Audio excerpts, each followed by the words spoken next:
Muy buenas tardes, bienvenidos a Distintos Parecidos. Estamos nuevamente en el canal de la Universidad Nacional de Cuyo.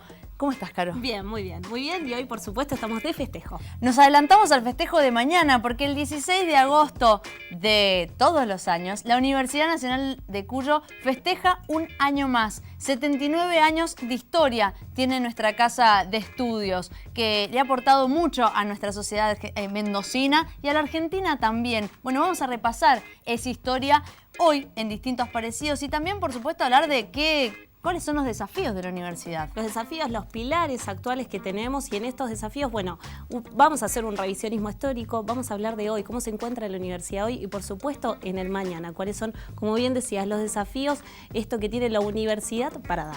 Exactamente. Hoy asumieron las nuevas autoridades, ¿sí? Se cambió la gestión, nuevos nombres. Vamos a hablar de eso, por supuesto, también en nuestro programa. Vamos a arrancar de esta manera Distintos Parecidos.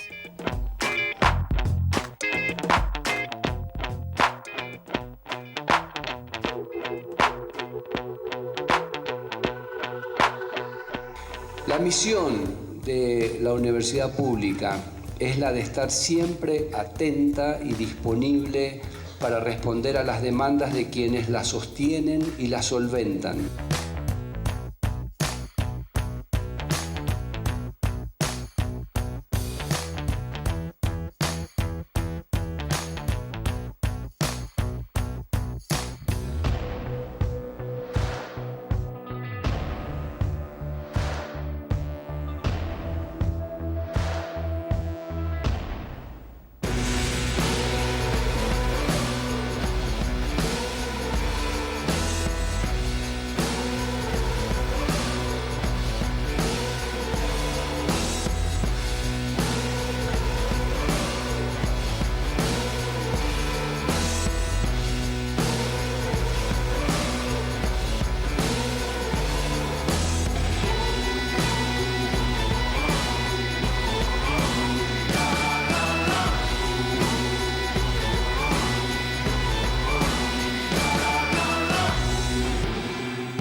Como institución, tal vez sea lo que queda por hacer sea mucho más que lo que hemos hecho, aunque siempre hayamos procurado estar a la altura de los distintos momentos históricos de nuestro país, no como una mera fábrica de títulos, sino como el estratégico aporte que la educación supone para el desarrollo de una nación. La Universidad Nacional de Cuyo se inauguró oficialmente el 16 de agosto de 1939, cuando se dictó por primera vez una clase, el primer curso a estudiantes. La Universidad Nacional de Cuyo, el principal exponente de educación superior en la provincia de Mendoza. Y recalquemos esto, educación superior, un derecho humano, una responsabilidad del Estado y un bien público social. De esta manera voy a presentar a nuestros invitados para poder hablar de la Universidad Nacional de Cuyo. Está con nosotros Jorge Barón, vicerrector de la universidad. Muchísimas gracias, Jorge, por estar presente. Gracias, Fernanda. Vicerrector de mandato cumplido y vicerrector de mandato comenzando. Iniciando a las 0 horas de esta noche. Muchísimas gracias por estar presente. Gracias. También está con nosotros Adolfo Omar Cuetos, decano de la Facultad de Filosofía y Letras. Muchísimas gracias, Adolfo. A vos, Fernanda, gracias. También está con nosotros Mónica Castilla. Muchas gracias, Mónica, decana de la Facultad de Educación de la universidad, por supuesto. Por terminar mandato. En sus últimas horas. En últimas horas. Viene a festejar acá. Sí, señora, hasta las 0 horas. Muchísimas gracias nuevamente por estar aquí en los 79 años de la Universidad Nacional de Cuyo y en un año también que es muy importante para la educación universitaria, así los 100 años de la reforma universitaria de 1918 que también se festejó, se celebró y se conmemoró en esta universidad. Así que de esa manera, Caro, le damos pie a la columna. Así es, pero vamos a hablar entonces de la reforma universitaria universitaria, porque el pasado 15 de junio de este año se cumplió este siglo del movimiento estudiantil que cambió la historia de la educación superior en Argentina y la región. La reforma universitaria incorporó la libertad de cátedra y el cogobierno de docentes, graduados y estudiantes, y entre los reclamos que se hicieron en esa época estuvieron la actualización de los planes de estudio y de la infraestructura, la implementación de nuevas metodologías de estudio y enseñanza, el régimen de concursos para la provisión de las cátedras y la extensión universitaria. Así que de esta manera abrimos este primer bloque en realidad, y vamos a hablar de esto de repensar una reforma universitaria de hace 100 años en el día de hoy. Bien, vamos a ir a la historia, ¿no? Empezamos un poco antes, ¿no? Esta reforma universitaria del 18. La universidad aparece en el 39 y hablemos de la historia. ¿Qué representó la universidad en ese momento para Mendoza? La Universidad de Cuyo nace en el 39 ya como universidad reformista, ya la reforma existía. Las universidades del litoral y después la nuestra fueron las primeras universidades reformistas. Y fue un hito para todo el oeste argentino, no había en la región educación superior a nivel nacional. Así que fue un hecho importantísimo que respondió a una demanda de la gente que vivía en Mendoza, de la gente de San Juan, San Luis.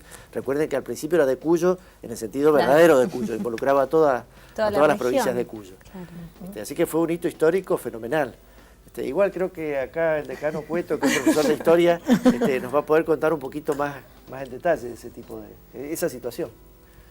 Gracias, Jorge, por el paquete. En realidad, vicio profesional, debo remontarme a 1764, cuando los jesuitas, que habían, a través de lo que se llamaba el colegio, que era una estructura de enseñanza media superior, generan una cátedra de filosofía y inician los trámites para generar, a partir de ella, una universidad en Cuyo, con sede en Mendoza. Eso fracasó justamente porque los jesuitas fueron expulsados, la disolución de la orden, y eso no cuajó. De ahí en más, los mendocinos y los cuyanos tenían que ir a estudiar a San Felipe, Chile, al Alto Perú, o si no, ir a Buenos Aires, Córdoba, y en el mejor de los casos, Europa. Recordemos las distancias en esos momentos. Claro, la distancia es la misma, pero la forma de llegar... Exacto. Era más complejo. Irse a vivir con altos costos, por eso, lógicamente, no estudiaba cualquiera, estudiaba el que podía con recursos económicos. Un nuevo intento lo tuvimos justamente como producto de la reforma universitaria del 18. El gobierno de José Néstor Lencina crea acá en Mendoza la Universidad Popular. Universidad Popular que no tuvo demasiada vida, institucionalmente hablando, pero que todavía el edificio está en la calle Mitre. Exacto. Sí. Hay una plaqueta muy bonita que muy pocos mendocinos leen y quizás no lo saben. Hacia 1929, los estudiantes cuyanos, y sobre todo encabezados por un joven Sabés de apellido, inician todo un movimiento muy fuerte, al punto que inclusive van a hablar al presidente de la Nación, Irigoyen, para pedirle la posibilidad de la creación de una universidad regional. Movimientos de estudiantes muy fuertes empiezan a generar este pedido como tal. Va a pasar bastante tiempo más todavía, y en realidad va a ser, yo diría, en gran medida parte de Edmundo Correa, un humanista muy grande, primer rector de la Universidad Nacional de Cuyo, que sabiendo de la presencia del presidente Ortiz en Chile, va a Chile y donde consigue comprometerle que se cree una universidad en Cuyo, y Ortiz se compromete tanto con esta propuesta que manda a su ministro, Jorge Coll, para que lleve adelante este evento.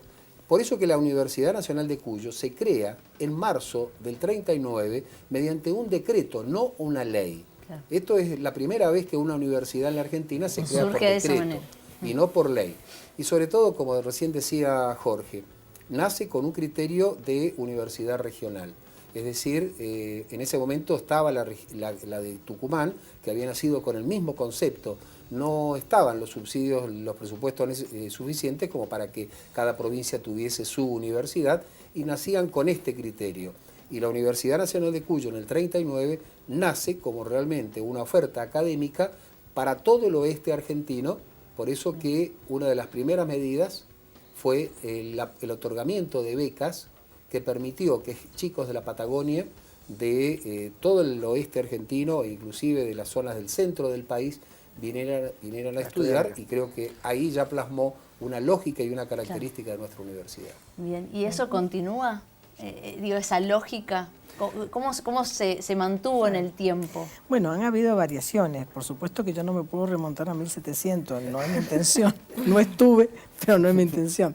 Pero sí veo que el espíritu inicial de ser regional, al menos en la disciplina de educación, que es donde nosotros tenemos más experticia, esto se ha patentizado mucho.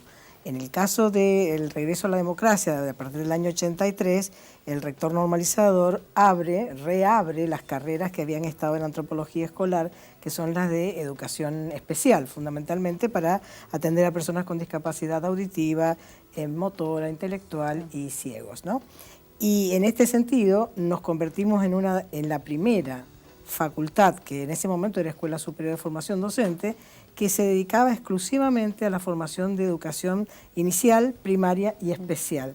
Y en ese sentido hemos tenido y tenemos estudiantes del sur, muchos de la Patagonia, estudiantes de Córdoba, estudiantes de otras provincias, que vienen porque es la única, en su momento fue la única, hoy ya hay una o dos más en el país, que formaban con esta especificidad. La mayoría de las formaciones que existen en otras universidades son de formación generalista para educación especial, no por discapacidad como la tenemos nosotros. Entonces, tenemos estudiantes de diferentes partes, ¿no?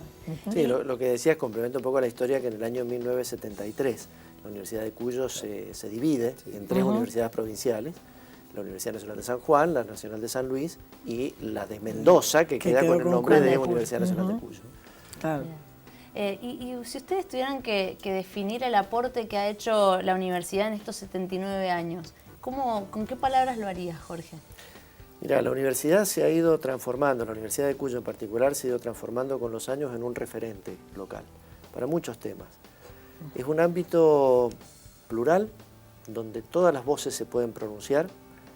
Es un ámbito donde no hay una posición única, donde se pueden debatir temas extremadamente conflictivos, como fue recientemente el tema del aborto, como ha sido el tema del fracking, por hablar de temas actuales, por ahí que los jóvenes están más metidos en esos temas de hoy, pero donde históricamente se han discutido temas de muchísima trascendencia, se ha podido dialogar, se ha podido construir en base a eso. Ha sido un referente cultural también. En ese mismo año de la fundación, el ministro Kohl tienta a un profesor de dibujo y pintura, que se llamaba Roberto Cascarini, que viene, le dice, no quiere irse de profesor de dibujo y pintura a una universidad que vamos a abrir en el oeste, viene por 2 años y se queda toda su vida acá. Yo invito a la gente a buscar, a googlear Cascarini y a ver sus obras. Entre otras cosas, fue el autor del escudo de la universidad. Este escudo con el cóndor y el tupungato de fondo, fue un poco su construcción también. Así que fue un momento muy creativo en todo sentido. Nace una universidad cultural que se representa en Mendoza y que hoy en día persiste y tiene una orquesta sinfónica, tiene varios coros de distinto tipo, tiene un elenco de ballet, tiene elenco de teatro, tiene un montón de expresiones artísticas que no muchas universidades lo tienen. Sí, también consultarte, Adolfo, por el tema, así como podemos ver de como referente cultural, también cómo ha sido con el paso de los años este acercamiento a la sociedad. Primero constituirse como universidad y después tener este proceso de territorialización, de acercarse a la sociedad.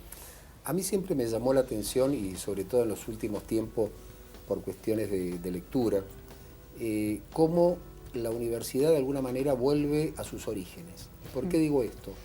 Porque cuando es creada la universidad hay una necesidad social de darle profesionalización en muchos campos. Por ejemplo, la docencia, y de ahí también la Facultad de Filosofía ser fundante y una de las primeras, y donde lo que se buscó la profesionalización en la docencia, sobre todo docencia secundaria y universitaria.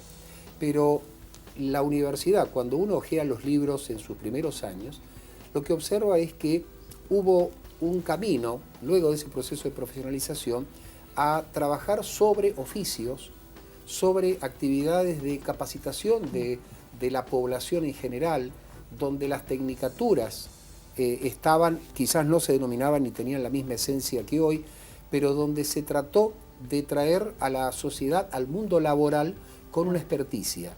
Y estoy hablando de la universidad de los años 40, de los años 50.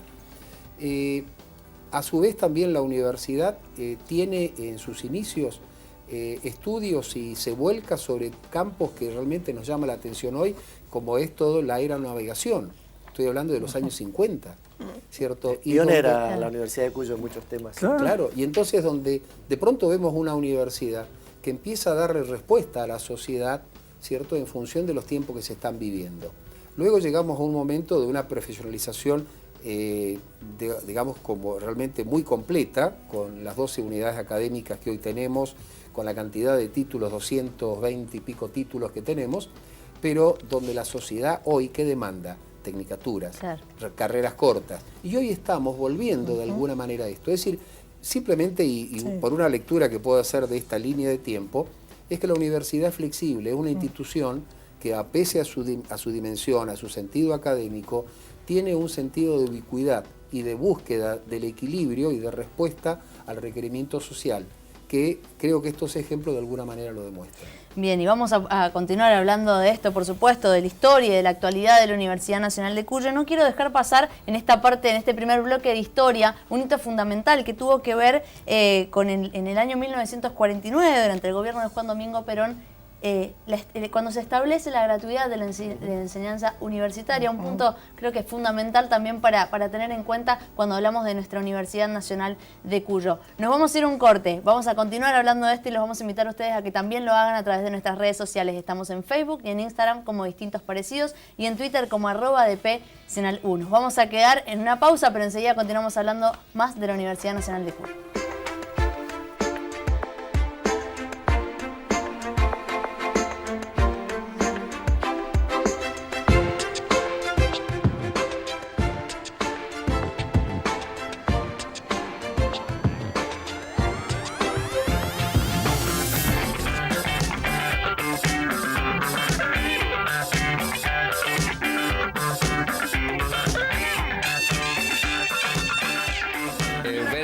Juventud ingresando a la universidad realmente nos conmueve. Que preste atención en clase, que estudie mucho y que le va a ir bien si estudia mucho. No es una cosa imposible de estudiar. La persona llega muy desvalida a la universidad, ¿no?, que tiene que ver con falencias muy profundas de la escuela secundaria. Tenemos a todos los ingresantes de la Universidad Nacional de Cuyo y además a los 180 intercambistas. Provienen de 13 países y están con toda la expectativa de lo que les ofrece la Universidad Nacional de Cuyo. Saber que este espacio de deporte es de ellos, que pueden venir en forma permanente, saber que tienen el comedor de la universidad, el área de salud, las distintas coordinaciones que están permanentemente trabajando con ellos. Para mí es muy relajante venir a la facultad, estar acá con mis amigos. Sí, estoy contento con la carrera.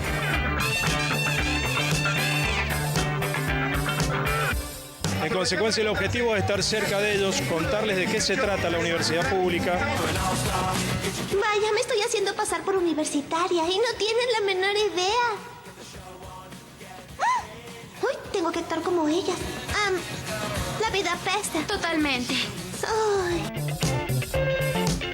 Y los Simpson, como siempre, aportándole el humor a los temas que tratamos. Y hoy, obviamente, tiene que ver con la Universidad Nacional de Cuyo. Repasamos un poco la historia y en eso de repasar la historia hablábamos de la gratuidad, ¿no? Y vos decías, Jorge, el tema del reformismo. Bueno, las ideas reformistas que se cristalizan, comienzan, como bien dijimos recién, en 1918 con este movimiento en Córdoba, en realidad forman parte de todo un proceso que, lo comentábamos esta mañana, es un proceso de ir incrementando derechos. Se trata de que cada vez hay más derechos de los ciudadanos, de todos, de poder acceder a estudios superiores y de poder ejercer inclusive el gobierno de esos estudios. Y hay varios hitos importantes, que son de distintos gobiernos. Estamos hablando de la reforma del 18, otro hito importante que citaste vos, en el año 49, cuando se decreta la gratuidad, o no la gratuidad, el no arancelamiento de las carreras universitarias. No son gratis, alguien las paga cada ciudadano con sus impuestos. Después otro hito importante es en el año 1983, que es cuando se establece la autonomía universitaria, que las universidades son autónomas. Y eso se consagra con la Constitución de 1994, La Constitución, en ese momento los constituyentes, consagran la autonomía y la autarquía financiera de las universidades como un derecho de nivel constitucional. O sea, está por encima de cualquier otra ley que exista, como la Ley de Educación Superior o cualquier otra. La autonomía y la autarquía universitarias. Y en esa cadena de hechos, hay muchos más por supuesto, uno importante es el que mencionaste al principio, esto de que la educación superior se la considera hoy en día un derecho universal y un bien público, y que es responsabilidad de los estados. Eso lo declara la CRES, la Conferencia Regional de Educación Superior, que se reunió, se había declarado antes, pero lo ratifica, que se reunió ahora en junio de este año en Córdoba para celebrar justamente el centenario de la reforma. Y esto sigue, digamos, esto no termina acá.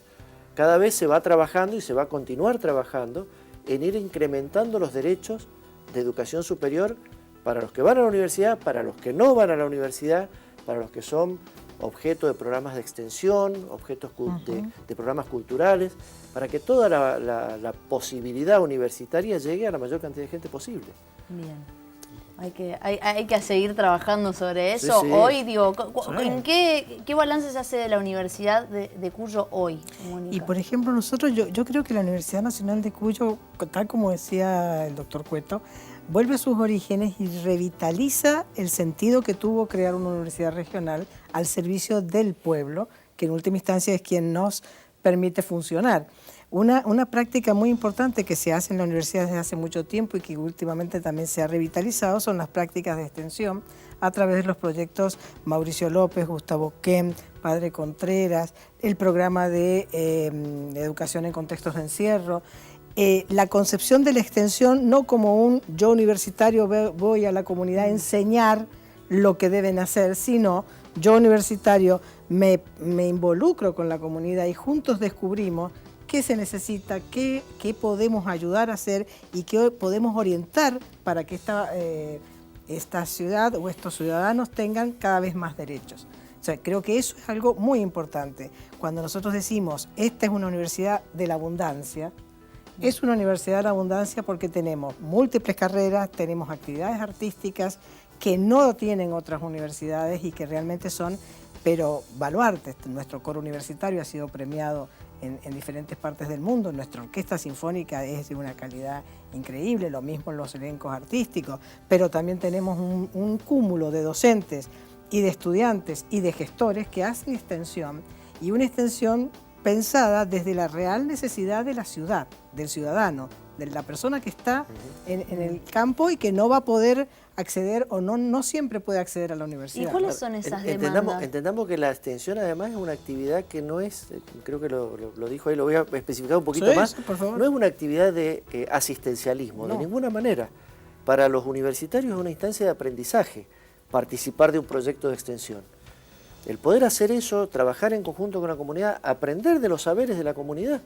De eso se trata la extensión por la cual bregaban los estudiantes de Córdoba en 1918, que querían extensionar, querían no quedarse dentro de las paredes de la universidad. Claro, a partir de una normativa aprobada el año pasado, hace 2 años, ¿no es cierto? La 75 famosa que tanto discutimos en el Consejo Superior, las prácticas socioeducativas son curriculares en todos los planes de estudios a partir de la aprobación de esa ordenanza, lo que implica que más allá de que las carreras anteriores no lo tengan como curricular, de ahora en adelante todas las carreras que se creen en esta universidad tienen ese condimento que es involucrarse con la sociedad, ver qué podemos construir juntos y al mismo tiempo que sea, como bien dice Jorge, un espacio de aprendizaje. Sí, romper el paradigma de la academia hermética, ¿no? Digo, claro, que durante de eso se trata. De eso se trata. Sí, bien. Sí. ¿Y cuáles son esas demandas reales hoy, tanto de la sociedad como de la misma universidad, ¿no? En esa sinergia? Adolfo, ¿qué pensás?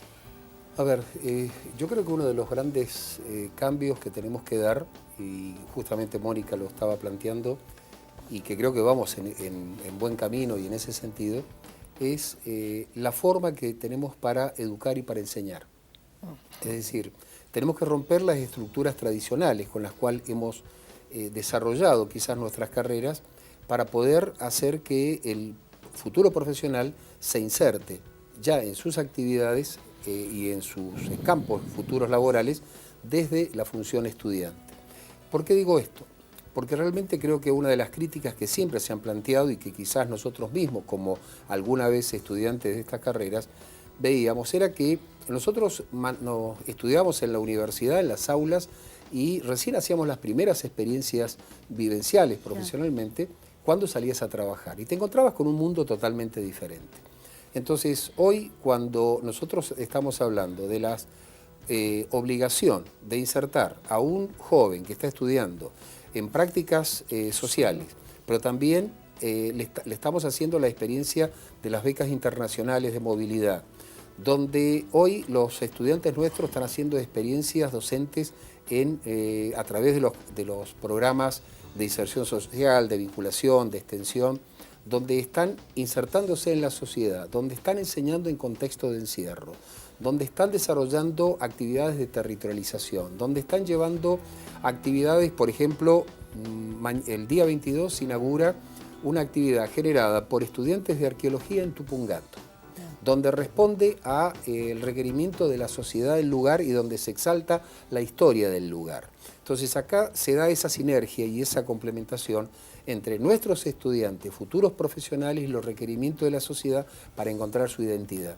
Yo creo que en este pequeño ejemplo vamos encontrando realmente cuál es el rol que la universidad tiene que tener. Pero bueno, Jorge, sacar la universidad a la calle, le llaman. Claro, interrumpo, pero en realidad para aprovechar en este espacio que se está dando que nos cuentes del Balseiro, precisamente. Bueno, hay una historia que quería contar, así que la voy a contar, me parece muy buena. La Universidad de Cuyo tiene otra tradición también muy importante, que es la tradición de investigación. Y esto es bastante fundacional en nuestra universidad. Y yo los invito a que se pongan en situación hacia fines de la década del 40, había terminado la Segunda Guerra Mundial, había habido el evento lamentable de Hiroshima y Nagasaki, y el uranio, las bombas atómicas, todo eso era el tema del momento. La Universidad de Cuyo comenzó estudios de prospección de uranio con fines pacíficos, lo especifica, en un momento en el cual el mundo se orientaba hacia la guerra. La Argentina, a través de nuestra universidad, comienza a trabajar en prospección de uranio. De hecho, la primera mina que operó estuvo en lo que en ese momento se llamaba el Cauce de Papagayo, que se sigue llamando así, pero es donde hoy en día está el campus de la universidad. Ahí estuvo la primera mina de uranio de la Argentina en la década del 40.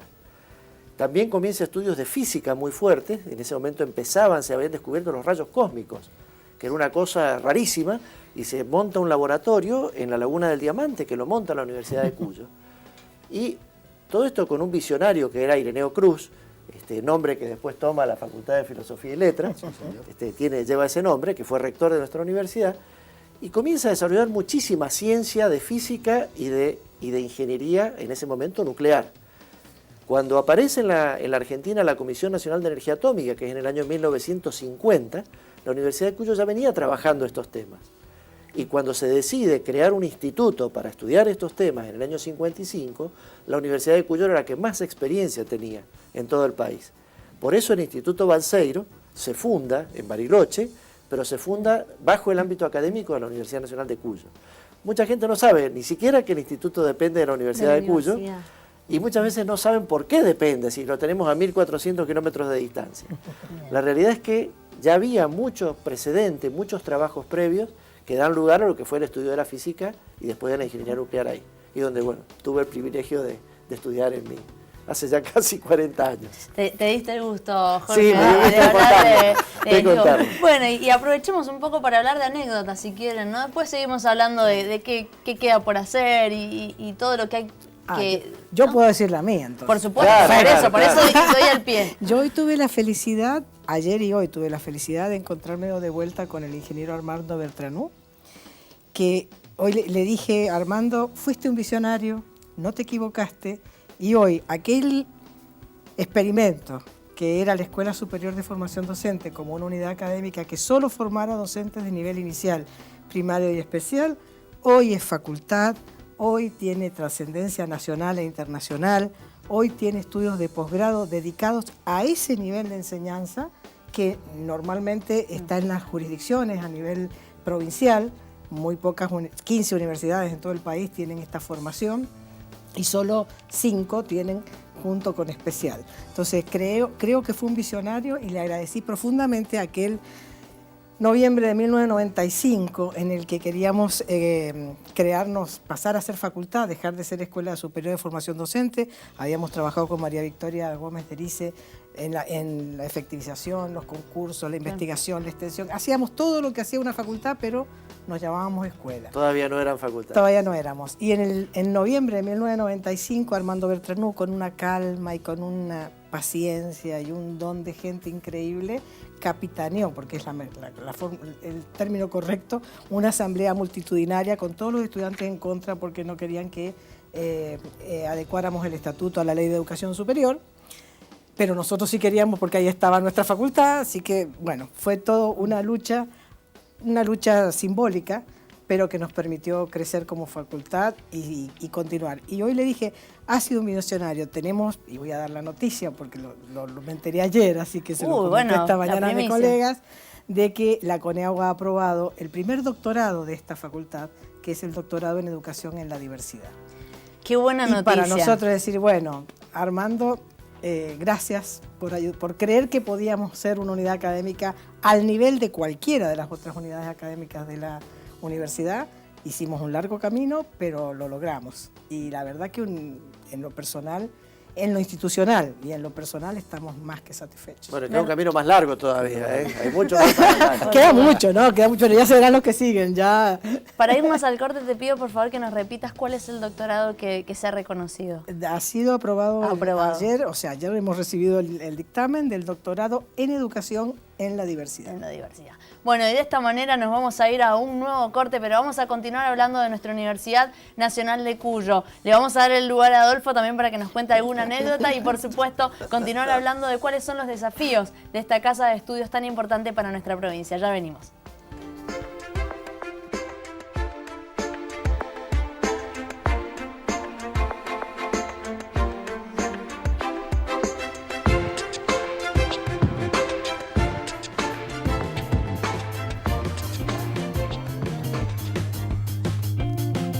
Llegamos al último bloque de Distintos Parecidos en este festejo de los 79 años de la Universidad Nacional de Cuyo. Y el bloque anterior lo cerrábamos con algunas anécdotas que tienen que ver con la universidad. Y Adolfo, el historiador, lo tiene que hacer también, por supuesto.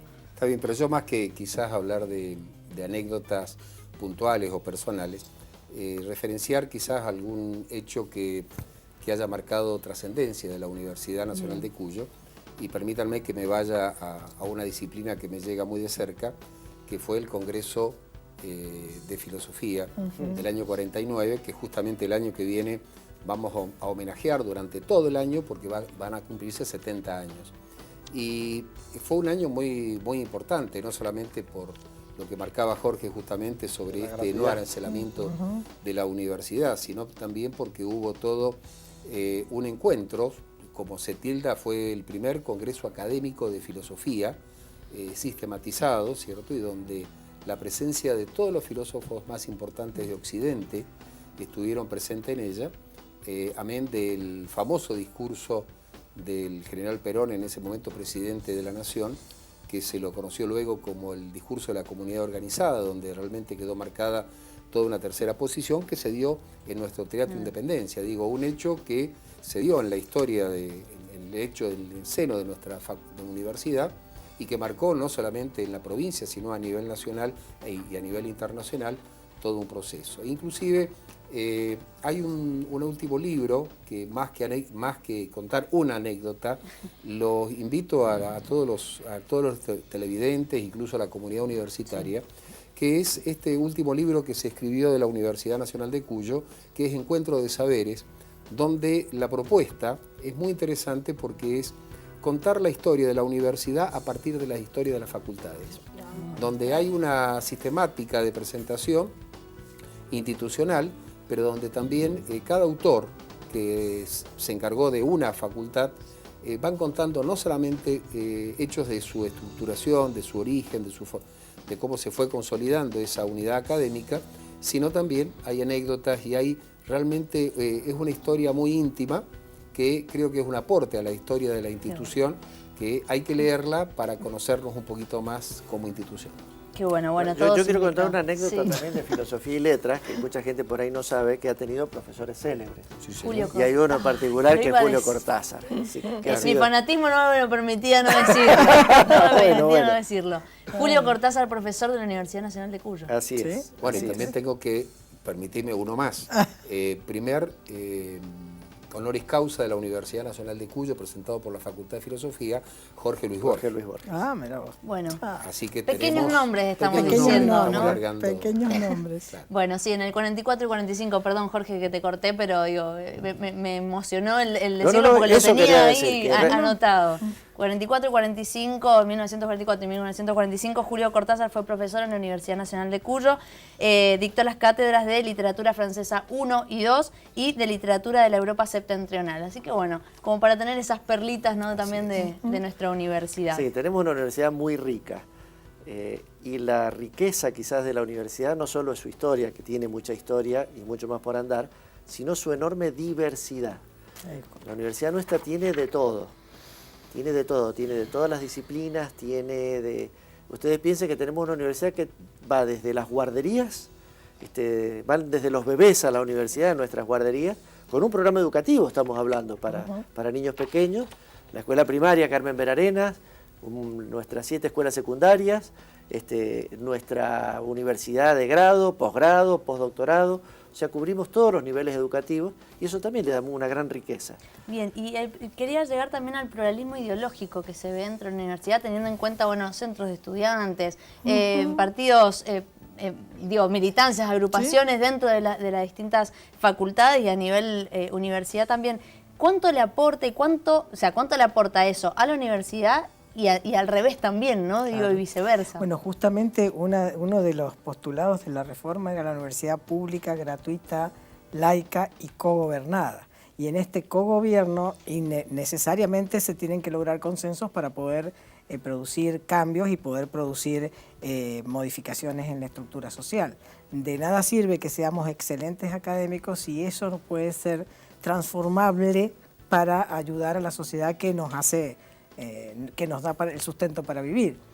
Esto por supuesto que no es fácil. Históricamente hemos convivido diferentes ideologías en la universidad. De hecho, el doctor Cueto y yo representamos 2 ideologías que siempre han estado a veces en pugna, otras veces en consenso, y sin embargo seguimos trabajando, respetamos al que piensa diferente y ojalá la sociedad pudiera tomar ese ejemplo, porque eso es lo importante. No es solo lograr los objetivos porque sí, porque a mí se me antojaron o porque yo creo que es lo que hay que hacer, sino lograr el consenso de qué es lo mejor. Un filósofo que trabajó mucho sobre el tema de educación decía, lo que hay que lograr es la fuerza del mejor argumento. Lograr el consenso para el mejor argumento. Y en este caso el doctor Cueto y yo somos un ejemplo de que hemos logrado bastantes consensos. De que van logrando sus consensos. Y cada vez vamos logrando más consensos. Porque somos dos miradas diferentes sobre un mismo objeto que son complementarias en todo momento. Sí, y eso creo que es lo importante, ¿no? Además hay que tener en cuenta otra cosa que creo que es muy importante en la vida universitaria, que es fundamentalmente la militancia de los jóvenes. Claro. En la ideología o en el partido o en la base que ellos crean, inclusive como agrupaciones independientes, que están comprometidos con la Argentina, con la ciudadanía, con el país, no solo con la universidad. Son jóvenes que realmente se meten y se comprometen, y eso lo hacen desde el ámbito universitario. Desde luego esto ha sido fuertemente reprimido en los gobiernos militares.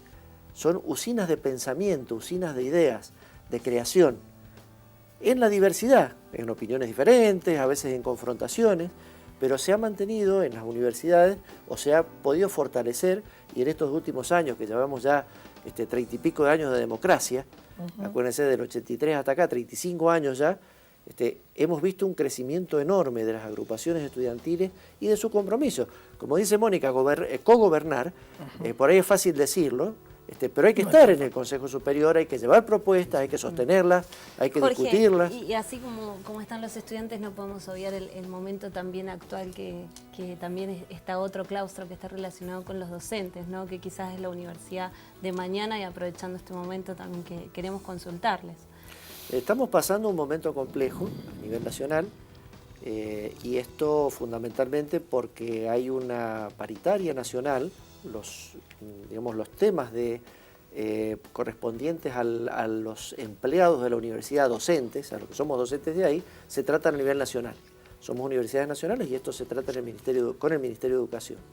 Entonces hay una paritaria entre los gremios docentes de las distintas universidades nacionales y el Gobierno Nacional a través del Ministerio de Educación, que está, yo diría, en una situación muy estancada. No logra avanzar hacia una solución negociada buena. Y concretamente creo que cualquier televidente nos va a entender. La paritaria docente vigente que tenemos planea o prevé un incremento salarial para el año 2018 del 15%, y creo que todos somos conscientes de que en este año las expectativas de aumento de precios, etcétera, superan en mucho ese valor. Entonces hay una diferencia, una discusión ahí que lleva a esta lucha de los docentes. Es una lucha de todos los docentes, nosotros también como autoridades universitarias, porque el fin último que buscamos no es solo educación para todos, sino que buscamos también educación de calidad para todos. Y eso requiere sí o sí salarios adecuados para esa educación de calidad. Entonces, un poco en la temática de salarios es donde está más trabado hoy en día. Espero que en breve puedan obtenerse soluciones, negociar soluciones. Estos siempre son objetos de negociación, no hay una verdad única ni hay que resolverlo de tal o cual manera, sino que se va negociando con el Estado Nacional para llegar a unos términos que permitan que efectivamente se brinde educación pública y de calidad y de que los salarios sean acordes a los trabajos que se hacen. Tal cual. Y el reclamo también suma, en cuanto a los docentes, el recorte presupuestario, el no envío de fondos de financiamiento, a favor de que se aumente justamente el presupuesto universitario. Digo, ahí radica el punto de la importancia también del salario docente, ¿no? Como para tenerlo en cuenta. Eso creo que es un aspecto un poco distinto, porque concretamente el caso de nuestra universidad, el presupuesto que se acordó a fin del año pasado, que aprobó el Congreso Nacional, a fin del año 2017 para el año 2018, nos está siendo provisto con regularidad. Perfecto. O sea, no ha habido recortes, no ha habido...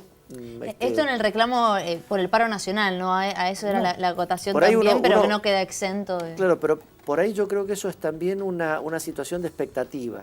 Se va a discutir ahora hacia fin de este año, en lo que queda en estos meses que sigue, el presupuesto 2019. Entonces lo que queremos las universidades es que no haya recortes, que los presupuestos se mantengan, que se actualicen por inflación por lo menos, que haya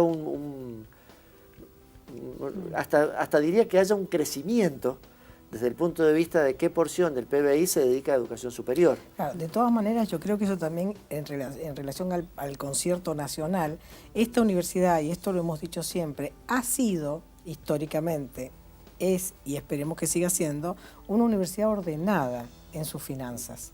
O sea, es una universidad que ha podido mantener un famoso 92,8%, digamos 92% de salario de todo el presupuesto y solo un 8% para las otras cuestiones de funcionamiento, a pesar de las necesidades de la extensión y de la ampliación de toda nuestra oferta y demás. Pero hemos tenido autoridades en el pasado que han sido cuidadosas en este sentido, han cuidado las reservas de esta universidad, la tuvimos en la gestión pasada y esta gestión promete exactamente lo mismo. Entonces, en ese sentido no habría peligro, si los fondos siguen llegando como están llegando, no hay peligro de desfinanciamiento para esta universidad. Obviamente, conocemos por otros colegas de otras universidades que están en el 104%.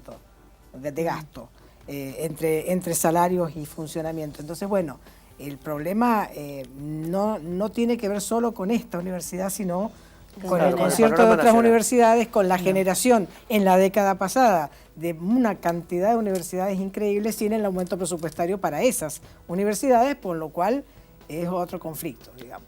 Bien, perfecto. Antes de irnos, nos quedan muy pocos minutos, pero quería hablar, las transformaciones sociales, las demandas sociales se dan a cada instante. Bueno, ¿cómo se responde desde la universidad y cuáles creen que son las demandas hoy puntuales, si se puede, en poquitas palabras, que tiene nuestra Universidad Nacional de Cuyo? Adolfo, ¿qué identificás? A ver, yo creo que por lo menos como yo avisoro estos 4 años de gestión desde la facultad nuestra es básicamente, yo diría 2 o 3 ejes claves. Uno, la internacionalización.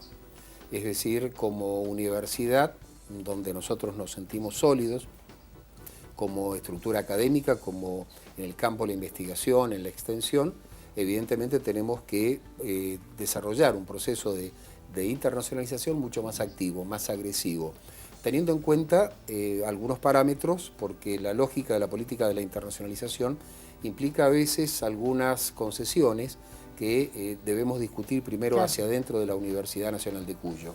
Y no me estoy limitando a la movilidad estudiantil o movilidad docente nada más, que eso es una pata. Digo, estoy hablando de lo que es el tratar de formar de nuestra universidad en un centro realmente de internacionalización de los estudios para volver a ser lo que alguna vez fuimos, hace ya varios años, un centro realmente de formación de estudiantes universitarios, de profesionales universitarios de América Latina. Creo que tenemos las condiciones académicas y la coyuntura económica lo permite para eso. Y otra cosa creo que es clave y que creo que la universidad también paulatinamente va caminando a eso, es la virtualidad. Es decir, como universidad creo que estamos en un territorio, pero no hemos desarrollado una política agresiva, y cuando digo agresiva, digo con buen talante hacia el resto, pero digo agresiva para llevar adelante lo que es la presencia de la universidad en la nacionalización. ¿Por qué? Porque nosotros hoy, Mendoza está haciendo, digamos, se está incorporando una oferta académica de universidades privadas, de universidades externas al país, donde nosotros como universidad pública tenemos que salir al encuentro, y creo que si nos mentamos de ser realmente una universidad con calidad académica, como estoy convencido que lo somos, me parece que tenemos que salir a cubrir esa expectativa. Bien. 2 patas de una realidad que es mucho más compleja. Sí, yo resumiría en un concepto que muchas veces hemos escuchado una frase que dice que somos una universidad del siglo XIX, con profesores del siglo XX y estudiantes del siglo XXI. Y realmente hoy la gran demanda a la universidad y a la universidad pública es ayornarnos, es actualizarnos. Ayornarnos académicamente, tratar y meternos de lleno en los temas globales, trabajar en las problemáticas transversales a distintas disciplinas, yo le llamo romper el paradigma educativo tradicional, pasar de formación por contenidos a formación por competencias. Hoy en día es mucho más importante poder dominar un idioma y poder comunicarse con otra persona que tener un conocimiento que uno puede encontrar en Internet. Un cúmulo de datos que uno los puede encontrar. O sea, pasar de esa educación más enciclopedista a una educación mucho más del mundo actual. Eso es lo que viene. Otra forma de organizarse, y ahora sí cerrás vos, Mónica, y lo digo para Jorge, digo, la demanda tiene que ver a veces con un tercer turno, por ejemplo, ¿no? Digo, que son cosas que se escuchan en los pasillos de las universidades. Sí, pero no solo con un tercer turno, sino con la virtualidad bien implementada. Creo que esa es mucho mejor que un tercer turno, desde mi punto de vista. Está bien, no, traigo el comentario que también se ve. Obviamente. Pero hay otra realidad, otra demanda que yo creo que la sociedad nos hace, y que a veces, yo soy profesor de sordos, por eso voy a tomar esta metáfora, ¿no?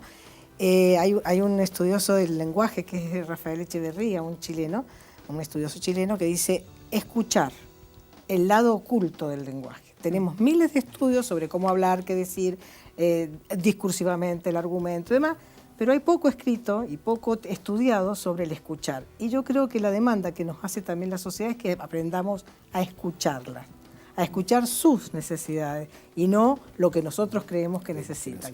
Y desde ese sentido, para nosotros es muy importante trabajar con los graduados, con los egresados, que están insertos en el sistema, en un sistema educativo hoy complejísimo, por todos los motivos económicos, sociales, culturales que se están dando, y que realmente creo que es la mayor demanda. Debemos aprender a escuchar. Bueno, ese va a ser el mensaje también. Muchísimas gracias, Jorge, por haber estado. Muchísimas gracias, Adolfo. Gracias, Fernanda. Gracias, Caro. Muchas gracias, Mónica, por haber estado presente. Gracias a ustedes. No nos queda tiempo, Caro. Nos queda más tiempo a ustedes, agradecerles que han estado del otro lado y por supuesto a Baidib que me vistió en el día de hoy. Nos encontramos mañana. No, mañana no nos encontramos porque justamente la universidad va a estar de festejo por sus 79 años de su nacimiento. Y en este festejo recordar, sí, que siempre se debe defender la universidad pública. Así, despido a mis invitados, les agradezco a ustedes por haber estado ahí y nos volvemos a encontrar el viernes a las 19 horas. Muchísimas gracias.